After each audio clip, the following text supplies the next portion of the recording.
Tanungin mo na maganda, ha? Yan ang mga tanong mo. Yo. First question, Rona. Anong gagawin mo kung yung relasyon mo ay nakaka-apekto na sa estado ng pananalapi mo? Ano to gagawin mo kung yung relasyon mo Estado. ay nakaka-apekto na sa estado ng pananalapi mo? Wala naman pong problema kung maapektuhan yung financial mo. As long as, kasi nagmamahalan kayo, so dapat binibigay mo kung ano yung nararapat na pangangailangan nyo.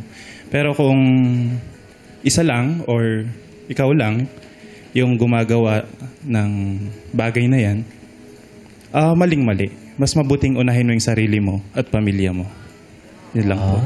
Wayne. Hindi naman masamang tumulong. Pero pagka nararamdaman mo nang inaabuso ka, dun yung point na alam mo na dapat na mali na yun. Kasi sa isang relasyon dapat give and take. Pagka yung isa, hindi man lang pinapursue yung mga bagay na needs mo din, ikaw lang yung give ng give, hindi ka nun mahal, dapat gumising ka kagad. Unless, hayaan mo yun, tapos ikaw na yung magiging durog sa huli. Okay. Ikaw naman, JV. Para sa akin po, pwede naman namin pag-usapan to ng maayos. So, pag-uusapan namin kung ano yung needs and wants natin. Especially, may mga times na syempre gusto natin mag-date and kung hindi naman kaya, then pwede naman palipasin muna. Then, pag-usapan na lang muna natin yung mga funds na pwede natin ipunin. Like, gawa tayo ng travel funds, mga emergency funds, para wala na po tayong iisipin. Yan po. Rhoda, na sister ni Finkay. Sino bibigyan mong green flag? Si number 1. Congratulations, Edsel. May green flag ka na. Pinkay, okay ba sa'yo yung sagot ni Edsel? Siya rin ba pinipili mo o may iba kang Siya po, kasi gusto ko yung sagot niya na na sarili muna sa pamilya bago iba. Okay. Market. Next question. Naramdaman mo na bang nabudol ka ng pag-ibig? Paano? Unahin natin si JV, si number 3. Ako, yes po. Naranasan ko po yun na habang nag-work. So, there came a time po na may kausap po siyang iba pala habang kami, in which iba, yung ex niya pala yung kausap niya.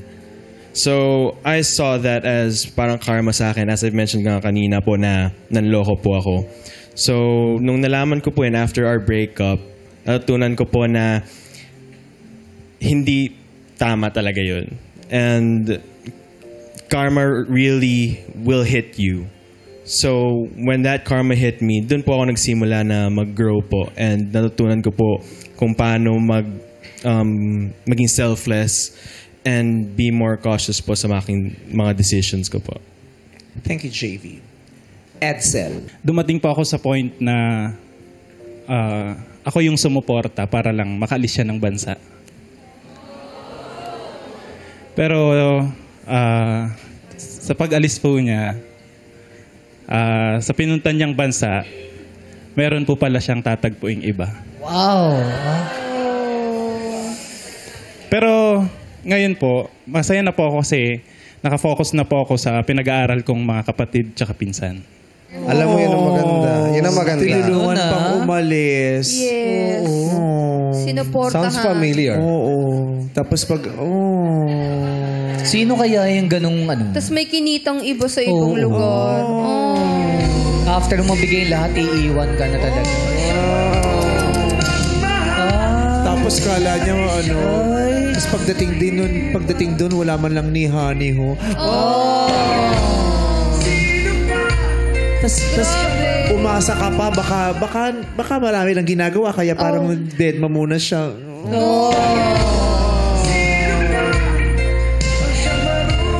Pero na-realize mo, hindi na talaga nagpaparamdam sa'yo. Okay ka lang? Pero at least, hindi ako yung sumuporta ng pang-alis niya at may kinitang Pero at least ako ngayon, naka-move on na.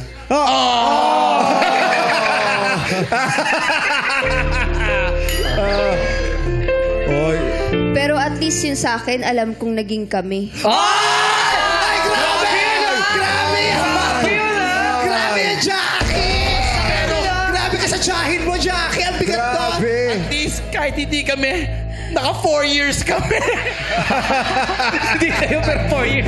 Sir, hindi kayo. It's okay. It's okay. Yes. It's okay. So, si ano naman tanongin natin? Si Wayne. Wayne. Oh, si Wayne. Opo, nabudol na po ako. Pero, ayun nga po, sa bawat budol natin, dapat natututo tayo. Lesson learned. Tapos, kung ano yung naranasan mo, kasi yung base sa kwento niya, actually, same. Kaya kung sino man yung magiging partner ko, ipaparanas ko sa kanya yung mga bagay na ayoko nang maulit sa ibang tao yung dinaanan ko. Paano ka daw ba nabudol? Paano ka nabudol?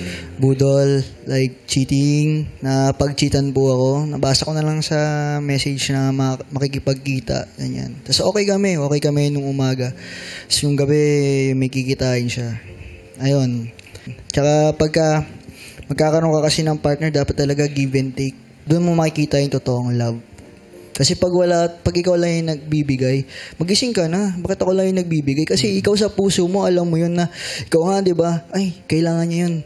Bibigay ko kasi kailangan niya. Dapat ganun din siya sa'yo. Ayun lang. Thank you for being very generous na sinishare nyo yun. Hindi madaling i-share yung mga ganyang trauma, ha? Pero sinishare nyo. Opo. Rona, sino bibigyan mo ng green flag? Number 1 ulit. Bakit? Parang parehas kami yung sumuporta. Parang parehas kami ng pinagdaanan. Ganun. Iba lang yung sa kanya. Nagpapunta siya ng ibang bansa. Ako naman nagpaaral lang. Ganun. Oh, na-feeling nyo dahil pareho kang experience, pwede kayong mag-share ng mga learnings nyo sa isa't isa. Oh, tapos na ang search. May kadate na si Rona. Nagbago na ang market! Oh, Yes! Congrats, Edsel. Pero bago yan, Rona, eto muna ang mga searches na hindi mo napili. Search number 2. Magpakilala ka na.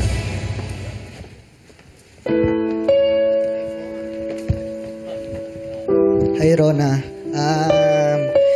Wish ko lang sana sa next relationship mo, hindi ka na masyadong magamit, ganyan. Dapat magising ka na sa, yun nga sabi ko, dapat lesson learned. Ayan. If kailangan mo ng kausap, ayan, chat mo na lang ako. Ayan. Thank you so much, Wayne. thank you, Wayne. Thank you. Ngayon naman, ito pa ang isang searchy na hindi mo napili. Searchy number 3. JB, magpakilala ka na. Hi, Rona. It's nice to meet you and good luck sa'yo. And sana, moving forward, unahin mo yung sarili mo. Kasi importante na unahin mo yung sarili mo kaysa ibang tao sa tamang paraan. Yun lang. Thank you. Thank you, JB. Pinkay! Anong masasabi mo naman sa kapatid mong si Rona bago ko sila ipakilalang dalawa? Parang ayoko na maglakad dito. Okray ako ni Meme Boy. Ay, ang ganda-ganda ng shoes mo. Go, Pinkay! Go, Pinkay. Ay, di ba katayo? Kaya mo yan. Kasi talaga ako sanay mag Tiisin mo yung bigat mo.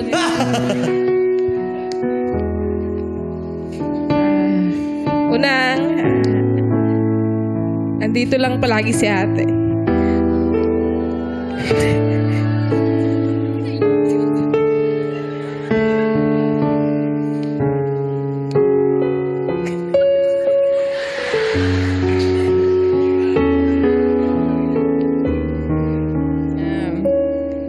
Kung kailangan mo lagi ng kausap, nandito lang ako.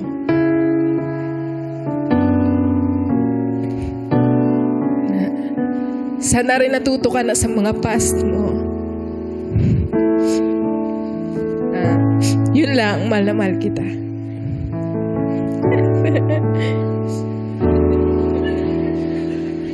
Rona, gusto mo sabihin kay Pinkay?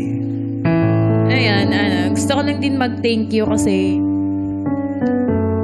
kahit lagi mo akong inaaway, talaga, hindi mo pa rin ako natitiis. So, ayun, masaya ako para sa iyo, sa relasyon mo ngayon. Sana all. Maraming salamat sa inyong dalawa. Pinkay, may gusto ko sabihin kay Edsel, puntahan mo siya. O, lalakad ulit. Lalakad na naman daw eh. Ibalansi mo sana wag na maranasan ng kapatid ko yung naranasan niya sa mga ex niya. Yun lang. Thank you. Edsel, tabihan mo na si Rona. Dali. Parang kay Pinkay mo gustong sumama.